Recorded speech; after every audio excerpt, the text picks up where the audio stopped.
អាណេកូស៊ីលគឺយើងចាប់ផ្ដើមផលិតវានៅក្នុងឆ្នាំ2019មកម្លេះមកដល់ឥឡូវគឺវាមានអាយុ6ឆ្នាំ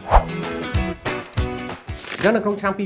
2019គឺមានការប្រកួតប្រជែងរឿងលេលៀបមុខនឹងខ្លាំងមែនទែនមានការ live មានទាំងបញ្ចុះតម្លៃអីច្រើនញ៉ៃញ៉ៃអញ្ចឹងនៅក្នុងហ្នឹងអ្វីដែលខ្ញុំមើលឃើញគឺវាមានលេលាយផងលេសតផងហើយមិនប្រកាសថាលេទាំងអស់ហ្នឹងវាមានប្រសិទ្ធភាពវិញអញ្ចឹងវាធ្វើឲ្យអ្នកប្រើគាត់មានផលពិបាកនៅក្នុងការជ្រើសរើសថាតើផលិតផលណាមួយដែលគាត់គួរតែយកមកលាបនៅលើមុខខ្លួនឯងណាអញ្ចឹងដោយសារតែមើលឃើញចំណុចហ្នឹងខ្ញុំក៏សម្រេចចិត្តថាបង្កើត brand មួយដែលមានរូបមន្តច្បាស់លាស់ហើយមានការព្យាបាលច្បាស់លាស់ទៅលើបញ្ហាចំគោលដៅរបស់អតិថិជនតែម្ដងអ្វីដែលលើសពីការបង្កើត brand មួយទៀតគឺនៅលើ page របស់ខ្ញុំហ្នឹងគឺខ្ញុំធ្វើតែវីដេអូអប់រំទេអញ្ចឹងហើយបានជាបងប្អូនភាគច្រើនឃើញខ្ញុំគឺខ្ញុំនិយាយពីបញ្ហាមុនដោះស្រាយយ៉ាងម៉េចគួរប្រើរូបមន្តអីគួរលាបអីរយៈពេលប្រហែលផលវិបាកអីចឹងទៅ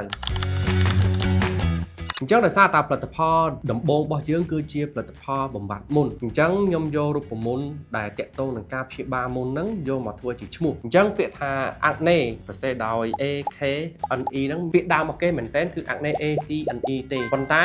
ដោយសារតែវាជាពាក្យទូទៅយើងអាចយកធ្វើជាឈ្មោះអញ្ចឹងខ្ញុំក៏ប្រែពីតស៊ីទៅជាអក្សរ K វិញចំពោះកូគឺដកស្រង់ចេញពីរូបមន្ត cyclomiticone ដែលជារូបមន្តផ្ដល់សំណើមហើយគឺវា specific ជាក់លាក់ទៅលើអ្នកដែលមានមុននឹងតែម្ដងរូបមន្តហ្នឹងអញ្ចឹងបើសិនតែយើងពាក្យដាក់ពាក្យថា clo acne clo វាដូចលេងសើចពេកអញ្ចឹងខ្ញុំក៏ដកពាក្យ l នឹងចេញដាក់អក្សរ l ចេញហើយសល់តែពាក្យ co គឺ co នឹងតែម្ដងចំពោះ zil គឺផ្ដោតទៅលើរូបមន្ត benzoyl peroxide ដែលជារូបមន្តសម្រាប់ព្យាបាលមុនហើយវាអាចសម្លាប់មេរោគមុនបានទៀតអញ្ចឹង benzoyl ខ្ញុំអត់ចង់យកពាក្យ il ខ្ញុំក៏បន្ថែមពាក្យ z បុក il វាចេញ zil អញ្ចឹងហើយបានជាឈ្មោះហ្នឹងវារៀងវែងបន្តិចគឺ acne cozil មានន័យថាជាផលិតផលសម្រាប់បំបត្តិមុន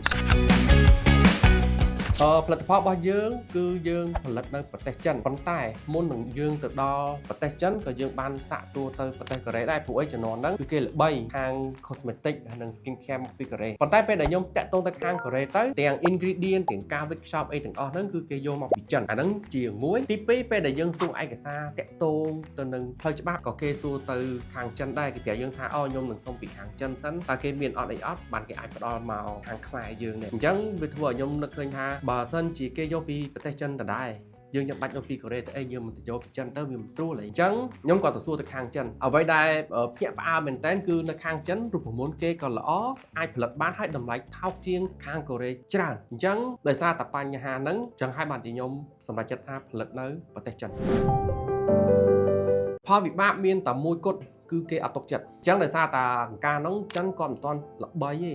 ដូចថាគាត់ទៅតាប់ចាប់ផ្ដើមមានរោងចក្រផ្សាយភាគជុំវិញពិភពលោកអញ្ចឹងណាអញ្ចឹងបងប្អូនយើងមួយចំនួនពេលដែលឮថាប្រទេសចិនគឺគាត់ញាក់មកគាត់ចង់ប្រើផលិតផលហ្នឹងទេព្រោះគាត់ខ្លាចមានប្រសិទ្ធភាពអីចឹងណាឡាក់ប៉ុន្តែខ្ញុំនៅតែព្យាយាមបញ្យល់ប្រាប់គាត់ចឹងថាឆ្មាសឆ្មាខ្មៅអត់សំខាន់ទេសំខាន់ឆ្មាណាចាប់កដោបានអញ្ចឹងប្រទេសចិនឬក៏បងខ្លាចដែរឬក៏ប្រទេសណាដែលក្រុមហ្នឹងទៀតវាអត់សំខាន់ទេសំខាន់គឺវាអាចព្យាបាលមុនបានពិតមែនអញ្ចឹងជាក់ស្ដែងនៅក្នុងទីផ្សារយើងមិនថា cosmetic ទេថ្នាំពេទ្យមានពីឥណ្ឌាប៉ាគីស្ថានអីចឹងទៅអញ្ចឹងបងប្អូនយើងមួយចំនួនភាគច្រើនគឺគាត់ប្រើហើយតាក់ទងនឹងថ្នាំឥណ្ឌាប៉ាគីស្ថានអីចឹងទៅ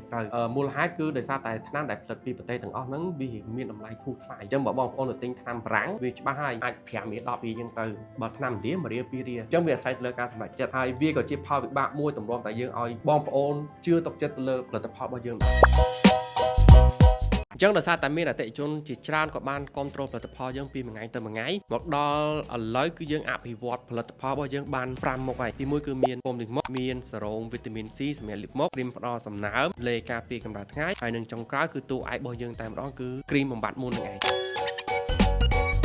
អញ្ចឹងបច្ចុប្បន្នយើងចាប់ផ្ដើមដាក់លក់ផលិតផលយើងឲ្យបានច្រើនតាមតែទៅបានហើយជាពិសេសគឺទីក្រុងភ្នំពេញតែម្ដងអញ្ចឹងឥឡូវនេះគឺយើងមានតែ30 location ទេក្នុងទីក្រុងភ្នំពេញបើសិនជាបងប្អូនចង់ដឹងថាមានលក់នៅណាខ្លះបងប្អូនអាចឆាតចូល page អញ្ចឹងថ្ងៃអនាគតទៅខ្ញុំចង់ឲ្យ brand នេះជា brand មួយដែលល្បីក្នុងចំណោមអ្នកល្បីសម្រាប់ប្រទេសកម្ពុជាយើងទី2ខ្ញុំចង់ឲ្យ brand មួយនេះវានឹងអាចលក់បានទូទាំងប្រទេសតែម្ដងដើម្បីបងប្អូនងាយទៅទិញងាយប្រើហើយនឹងចុងក្រោយគឺយើងនឹងអភិវឌ្ឍផលិតផលរបស់យើងឲ្យបានច្រើនមុខក៏ដូចជាព្យាយាមជ្រើសរើសរូបមន្តថ្មីចូលមកដាក់ក្នុងផលិតផលដើម្បីលក់ចែកជូនបងប្អូនបានប្រើហើយបានផលមិនមែនទិញហើយអត់បានផលទេអូខេអញ្ចឹងវីដេអូថ្ងៃនេះគឺយើងមានតែប៉ុណ្្នឹងទេសង្ឃឹមថាបងប្អូននឹងយល់ថាហេតុអីបានជា